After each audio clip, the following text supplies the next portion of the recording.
Welcome to Talk to Brazil with Tom Reaoch, the business connector to business in Brazil.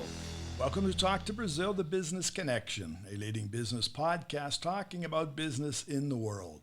I'm Tom Reaoch, an American from Pittsburgh, living in Brazil, and known as the King of Networking, talking from my Campinas-based podcast studio in the state of São Paulo. Today's guest is Mateus Knabach Evald, and he's joining us from Vinhedo in the state of São Paulo. Mateus is a geological engineer, graduated from the Federal University of Pelotas in Brazil. He spent 1 year at the Kansas State University in the United States in a non-degree program in engineering, technology, and geology. He also acquired a professional degree in international work and intercultural understanding from Hald International Center in Mandal, Norway. He now works as an environmental consultant at Finkler Ambiental in Vinhedo, and he's specializing in management and sustainable restoration of contaminated sites. So with that, Mateus, welcome to Talk to Brazil Business Connection. Thank you, Tom. I appreciate the invitation. And for our listeners, I've met and I know Mateus personally. We had a chance to get together at the end of this last year. I had an interesting story, and he's here to help share some of that with our listeners. So, Mateus, you have become a multicultural person in a global virtual world. What did you learn from your experiences in Kansas and Norway? It's pretty interesting to just be able to, I grew up in a countryside, in a farm, so that was my whole reality for 17 years. And then going study in a big city and then having an opportunity to live in two countries. So it's a big change. And that is I've been always a dreamer and just, I always wanted to explore. And more than that, to make connections. And the whole interest in the United States was the culture, sports, and university, and the people. In Norway, it was the same thing. So it was just amazing to have the opportunity to live abroad and being able to connect with people from different backgrounds. Kansas State, and then in Norway, and making friends. I did count my friends and I have friends in 57 countries. Wow. So it is a lot of people from many different backgrounds. And that can be kind of scary, right? Just challenge my own beliefs, challenge my culture, challenge what I thought was true since when I grew up, you know? So it was just amazing to connect with people, to learn, to listen, to absorb, and to become this multicultural version of me. So, but also you went, well, you did go, when you went to Kansas, you went from, let's say, you mentioned your farm environment here in Brazil, but where you were in Kansas is also, the whole region is farm country. How did you feel? What's the comparison between farming in Brazil and the States? It's pretty much the same, but where I come from in Brazil, we have a lot of small farms, small properties. And in Kansas, everything is just big. Right. The fields are just huge. You can see to the horizon. It's just fields and fields and fields of work. It's a larger scale of work. But the culture is pretty much the same. Very kind of, and that was the one thing that I found in Kansas is that Americans are not that close, actually. Because in Brazil, we have this belief that we are very open and then we just welcome everyone. And that is not 100% true, right? At all. It can be in a very superficial way, but it's not 100% true. And then in the US, everything that I saw on TV, just New York and California and Texas. And then I end up in Salina, which is a very small town in Kansas. And it was amazing to see how much people were open to talk. When I was willing to talk and listen, when I was willing to make a connection, right? When I was being proactive on searching for connections, and people were just talking, and sharing life and sharing everything. And very open. I I think they're very open, right? They are, but you have to be open as well. You cannot just expect to get to a new country, to get to a new university, and expect everyone to come talk to you first. It's impossible. You have to be mindful, searching for connections. Right. You have to go after it. Right. And then when you give the first step, everyone's pretty much open. And that goes also for Norway. Because going there, I thought that I knew everything. That because I lived abroad once, it will be the same, and I wouldn't have any shock or anything. And I was actually expecting for the Norwegians to be more closed in their own circle of friends. Right. And they are to a certain level.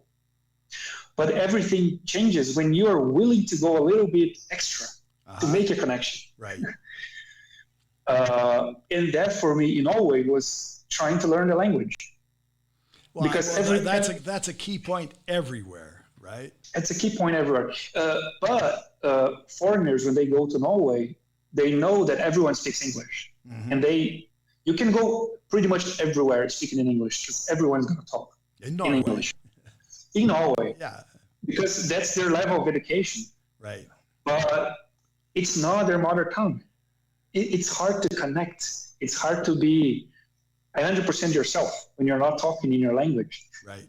Well, if you take statistics and what we see, the majority of people, the language that is most spoken actually, when we're talking about business language, is English in the world. But it's English as a second language. Yes, exactly. And so there are more people in the world who are using English to communicate, doing exactly, say, the Norwegians, like you said. Obviously, they speak Norwegian amongst themselves, but they've inserted themselves into the world with English. Yeah, absolutely. When you went to Kansas, obviously, I don't think there are too many people in Kansas who would speak Portuguese. So if you didn't speak English, there was no communication. Yeah, absolutely. And what you said, 57 countries where you have friends, where you know people. That's a whole bunch of people that probably, English is the second language. They spoke English. Yeah, absolutely. 100%. But then it's different when you are in a culture like in Norway. I was trying to make connection again. I want to understand how they live, why they do what they do, right, and why they have this kind of understanding, kind of this fame for being closed. But they're not really. It's just hard to connect. But I did speak most of the time in English there. But for the simple fact of me trying to introduce myself in Norwegian, it was very simple, like 3 words. Right. They just open up. Right. Because they see that they are valued, that you are there and you like their culture, you like to understand them, you want to be friends. Right. You're trying. And then we just switched to English because I was not good at all, Norwegian. I can understand, but I cannot keep a conversation. Right. But because when people see that you are trying to connect, but like you intentionally want to be friends, you want to make a connection, you want to learn and share experiences. How much English did you actually know before you went to Kansas? Not much, actually, because I'm self-taught. So I studied. I remember my first day in the university, and because I started studying petroleum engineering, and then a professor said, "Okay, you wanna be an engineer? You have to learn English." Right. I was like, "Dang, And to learn English here, you have to pay for school. And that was quite expensive 10 years ago for myself to pay for it. So I gotta learn. So internet, YouTube, videos, trying to meet people online and trying to study by myself. And that was what I did for 2.5 years before I went to K-State. Well, your professor was right, because if you wanted to get into petroleum engineering, that's a global experience. That's the global market. Yeah. The jobs are everywhere, and everywhere you go, you will find multicultural persons, and that could be in a refinery, that could be on a rig, that could be in a lab, that can be anywhere. And generally speaking, it's different cultures together. Yeah, 100%. And before I went to K-State, of course, I had to pass an English assessment test because you cannot just go to a college and have the classes there in English if you don't have a minimum knowledge of English. Right. But I got lucky because the test I took, they didn't have a speaking portion. So because I was learning by myself, I got pretty good at understanding and got pretty good at writing and reading. But I was horrible at speaking before I went to the US. So there was where I had like real world practice in English. But then again, it came from me starting or me giving importance to learn the language. Because at K-State, we were 200 Brazilians living together and studying English together. But out of class, we were just walking together and we were going to the gym together and having lunch together. And then it was just Portuguese. Right. And a lot of people didn't learn much or did not improve much because we're just Portuguese everywhere. Yeah, you don't get out of your own culture. Yeah, absolutely. And I was like, I don't want to do that. I want to meet people. I want to connect. I want to understand my surroundings outside of school. Right. How people in Salina live. What do they do? I mean, I was just trying to explore. Well, it was just amazing. Do they live differently from what you thought? Not really. I was surprised that it was much similar of what I had experienced in my farm there. The culture, the way people communicate, the way people act, what they give importance to, what is important to them. It's pretty much the same thing. And it is the same thing in Norway. Right. Because we as humans, we want to just connect. We want to be seen and heard. Right. And that's everywhere. Right. So we're pretty much the same. And I can say that to my friends from 57 countries. It's just, everyone just wants to be heard. So the surprise is no surprise. Not really. The surprise was being pretty much the same. Okay, not in a superficial way. Right. But when you took that forward, and obviously to be able to connect to 57 different nationalities, that's a process. And it is. what you probably did, you understood that as a process, and you just kept reapplying the same process. So 100%. It becomes easier.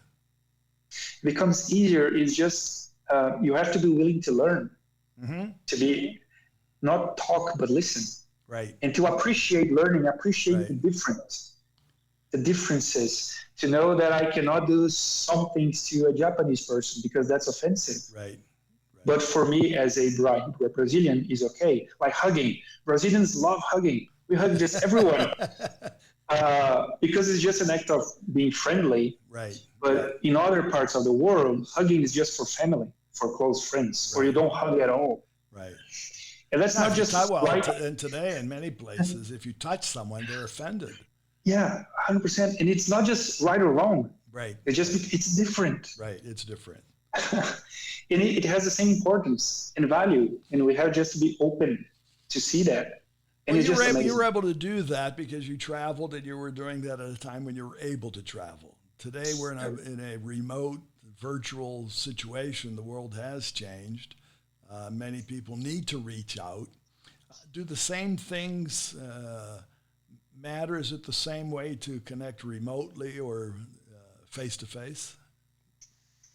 I would say it's harder today because it's different being face-to-face. You can feel emotions, you can see, you can hear.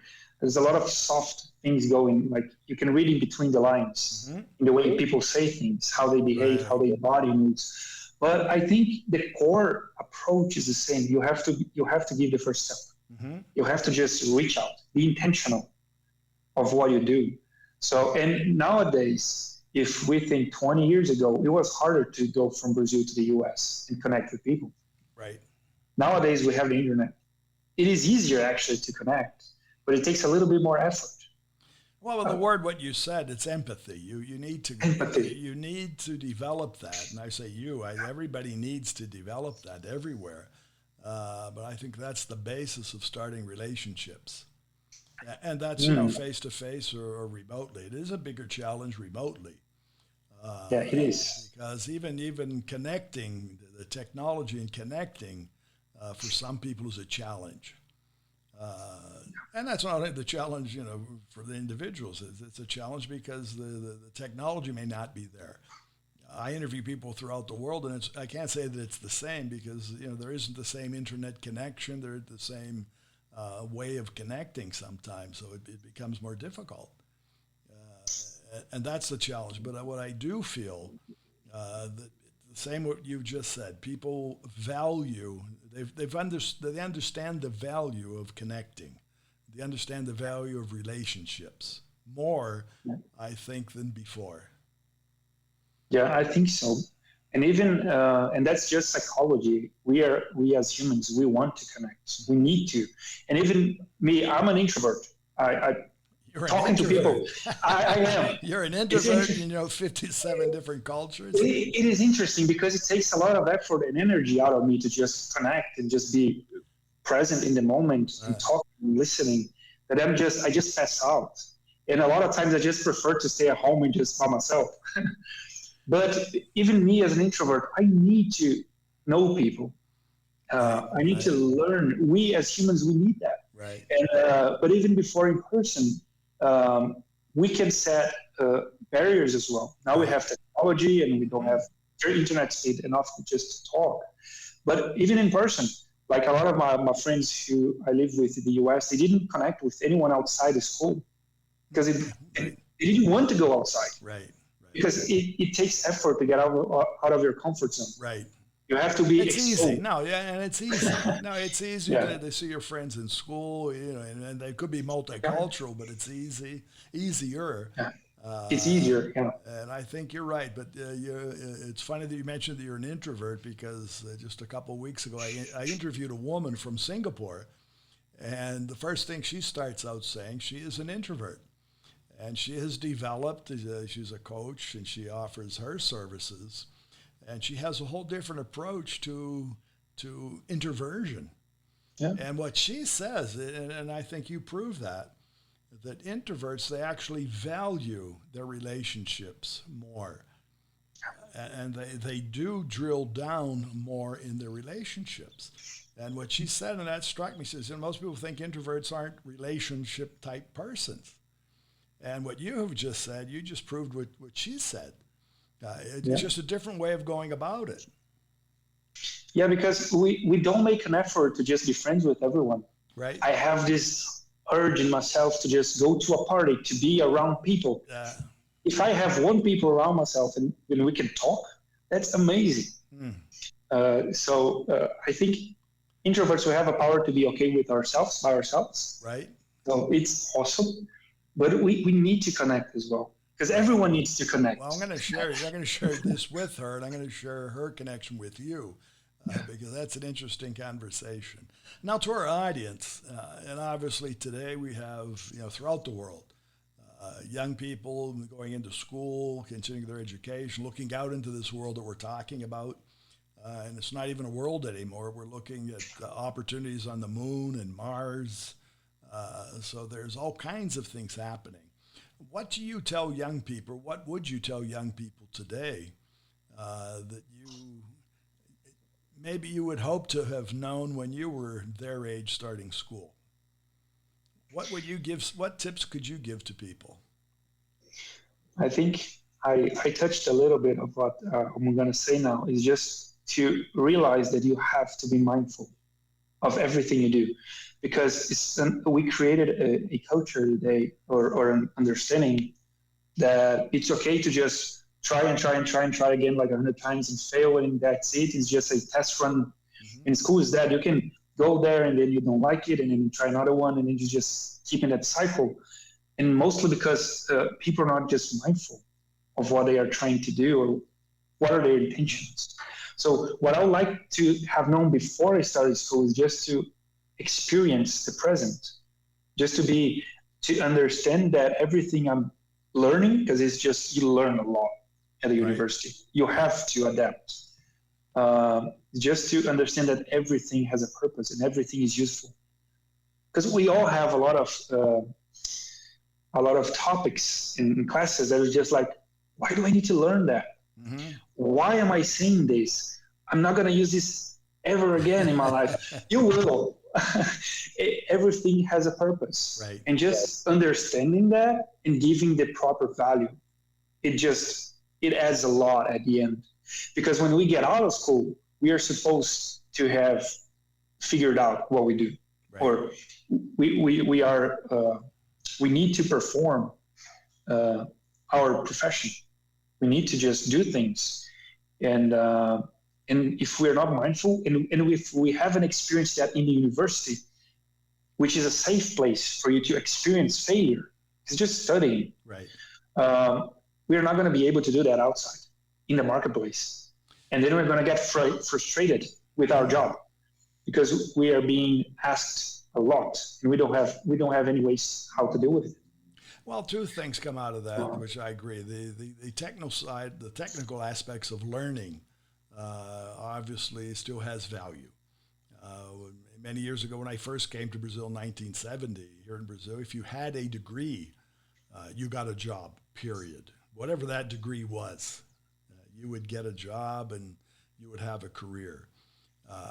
Today, unfortunately, that's not the case. It's not only the case in Brazil, it's not the case in other parts of the world. So just having the degree is not sufficient as it was before. But back to the point that your professor mentioned at the beginning of English, of stepping out of it, you say your comfort zone. If you had started studying English, actually before you started studying engineering, would your life be better today?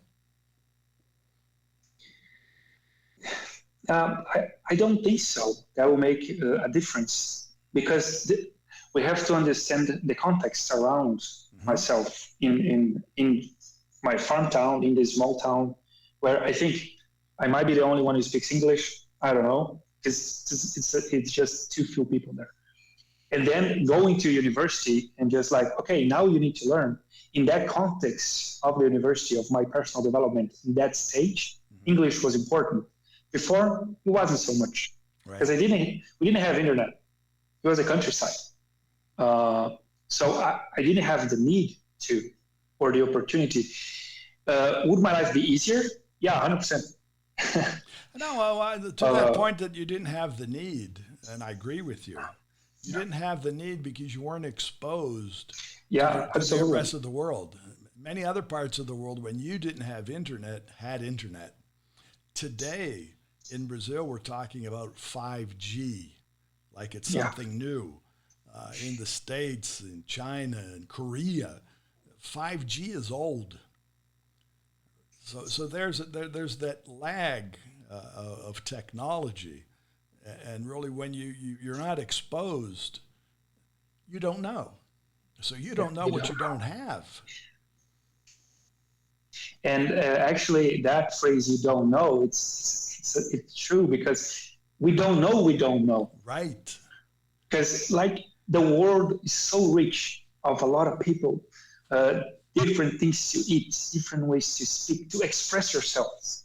Because English and Portuguese, we have the same structure of how we say things, how we think.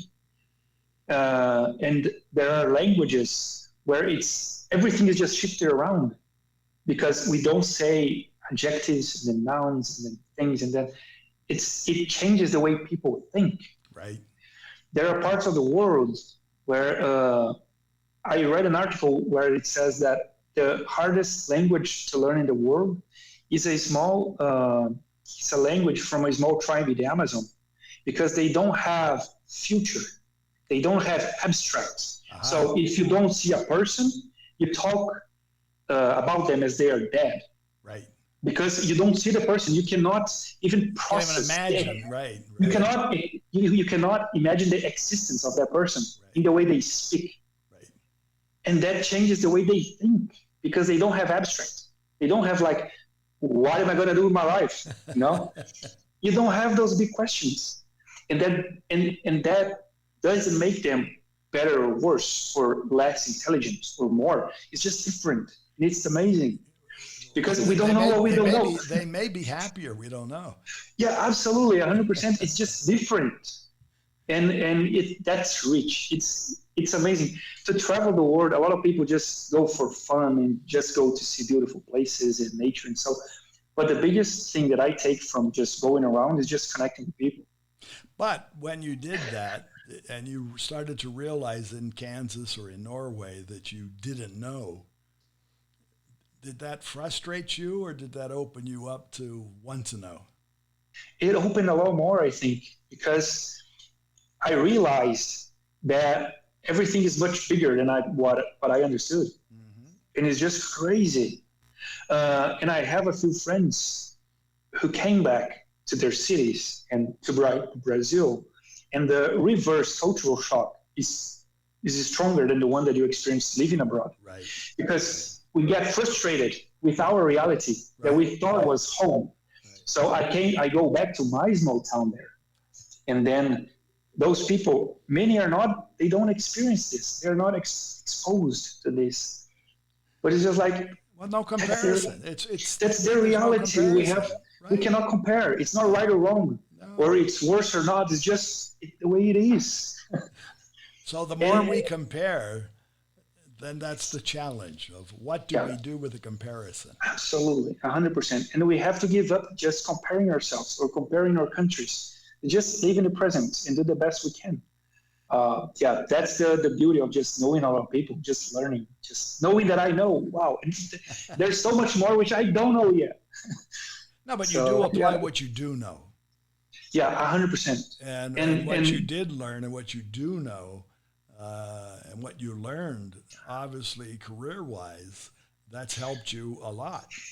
Yeah, absolutely. And then we go back to what you said before. In the 70s and 80s, having a degree, it was just meaning that you had a job. And nowadays, it's not that way, because we are being asked to behave in a much more diverse workspace. Mm-hmm. And it's just not our technical skills anymore to be tested, but our personal skills, our soft skills. And that you cannot develop that in a university. They're not going to teach you that. In an engineering, I was lucky enough to go to K-State and have the opportunity to take psychology, marketing, economics. I tried everything there, in engineering as well, because I had to take engineering as well. So, but I was lucky enough to just be exposed to this. Okay, we're all humans. Mm-hmm. Okay, I'm an engineer. I'm not a philosopher, but my work nowadays is just people. I need to manage people. Right. How do I do that? Right. Okay, I know how to do my technical stuff, but how do I challenge and motivate people to do their best technical stuff? Right. You know. And that's the challenge for any company. That's the challenge for anywhere. That's the challenge. But just the realization that you don't know what you don't know is just, it makes you think. In Norway, I learned a lesson that I still apply every day today. Because we went to a culture where they are very strict, mm-hmm. and they are very open to criticism. Right. And they will criticize you. So our first class there, our director said, don't be scared, because they're going to criticize you. And it's not what you think you are hearing, because they're not talking to the person, your personal side, but what you did, your actions. So they're not criticizing you, they're criticizing your actions, your work. And then he said, always remember the phrase, look twice. Just stop for a little bit, breathe, and just look twice. That person might be having a bad day. You have no idea. Right. Just don't react. Right there. I think that's the best. That's the best tip for anybody. Yeah, 100%. Just breathe. Count to 3. Right. Count to 3 and look twice. Count to anything. Yeah. But, try to understand the other person. And do your best. I think that's the challenge. And I think that's the best. I learned that my way and the hard way. Was that, sometimes you just have to learn to count to 3. Yeah. Well, Mateus, I want to thank. We're coming to the end of our time, but I want to thank you. I want to congratulate you on your progression, what you have done, and I think the fact that you know that you don't know, and you're going to continue to learn to know. Is really the secret to success in the future, right? Yeah, absolutely. I really appreciate the invitation. It was just amazing talking to you and just be Well, talking to other people. I'm sure you're going to help a number of people, and specifically, I like the point that you brought up about invert, because I met you personally. I would not consider you to be an inverted person. So anyway, congratulations, and thank you again. Thanks again. And for our listeners, you can find more about Mateus Evald, and you find him on LinkedIn, and it's Mateus, Mateus, and the last name is Evald. And I'd like to thank you, our audience, and our sponsor, Focus MI Market Intelligence. Focus MI specializes in market research for the Brazilian agricultural market. More about them on their website, www.focusmi.com. All Talk to Brazil podcast shows can be found on major platforms: Spotify, Apple Podcasts, Google Podcasts, TuneIn, Amazon, Geo7, YouTube, and many others. Remember, when you talk to Tom, you talk to Brazil and the world. Goodbye, and thanks for listening. Thanks for listening to Tom Reaoch on Talk to Brazil, the business connector to Brazil.